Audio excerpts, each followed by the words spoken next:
The abandonment and the call for reconciliation. Should I trust him? The first few years of my life were normal.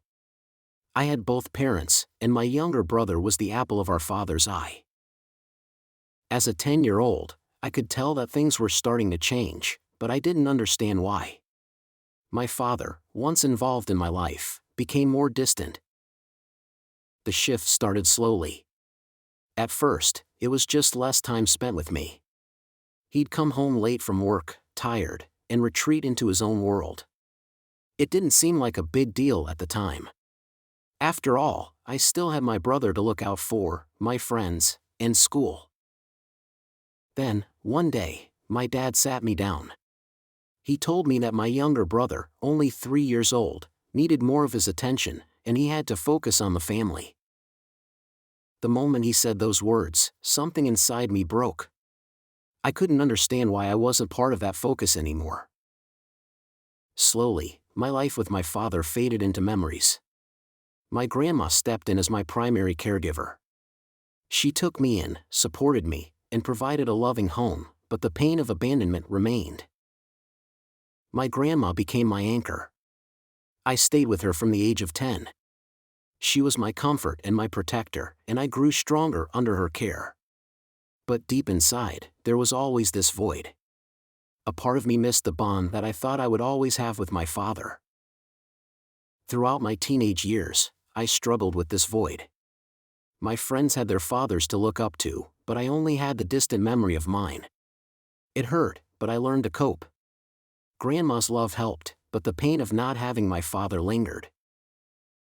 From my early teenage years through adulthood, I rarely thought about my dad. There were moments when I questioned his decision, wondering why he chose my younger brother over me. There were times when I wished I could have had the father-son experiences that others had. No one understood my situation, and I became resentful of people who took their fathers for granted. I excelled in school, but a part of me always felt like I had something to prove, not to my dad, but to myself. I had to show that I was strong enough to succeed without him. As I entered adulthood and built a successful career, there were still moments of quiet yearning.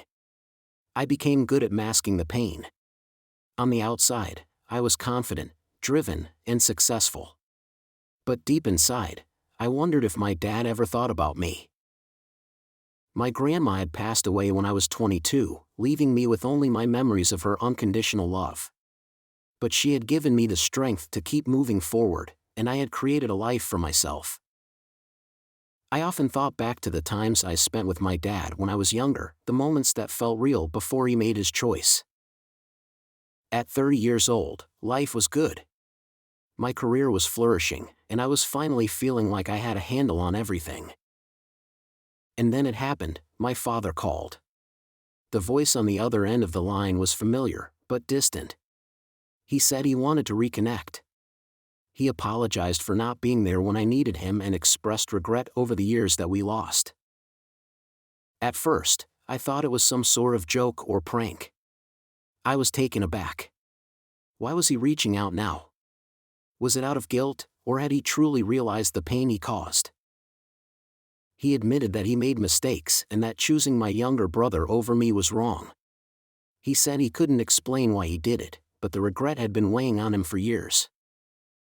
He told me he had been going through a hard time personally and emotionally, and he was now at a place in his life where he wanted to make amends with those he had hurt, especially me.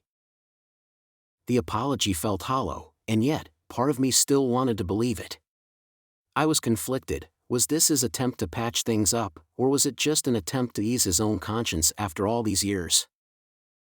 The call stirred up so many emotions. I was angry at him, but I also wanted to forgive him. He was my father, after all, and maybe there was still a part of me that wanted the father-son relationship I never had. But the question that plagued me was, should I trust him? Could I open my heart to him again after all these years? I thought about the moments I spent with my grandma, the woman who had loved me without reservation. Would I be dishonoring her memory by accepting my father back into my life? Would accepting him make me weak, or would it show strength? Part of me wanted to give him a second chance. Maybe he had grown as a person, Maybe he truly regretted the years he had abandoned me, but the scars from those formative years would never disappear. I had built a life without him. I had created my own identity, independent of him. How could I allow him back into my life without opening the door to more pain? Trust wasn't something that could be rebuilt with an apology over the phone. Could he prove his intentions? Could we create something meaningful together, or would it always feel like a missed opportunity?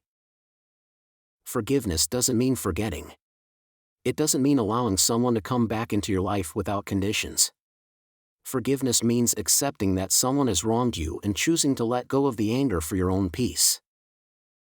Would forgiving him allow me to heal, or would it bring up more old wounds? Was I ready to take that risk, knowing that I could get hurt again? I knew one thing for sure: I had moved on with my life. The decision to trust him wasn't just about him, it was about me. Was I ready to open myself up to him again? Or had enough time passed that there was no going back? The story could end with you reflecting on your own journey, whether or not you choose to trust him, and how the experience has shaped who you've become. Perhaps you decide that trust isn't something that can be granted so easily. Or maybe, after years of pain, you finally decide to give him a chance. Ultimately, the choice is yours. You have the power to decide what kind of relationship, if any, you want with your father.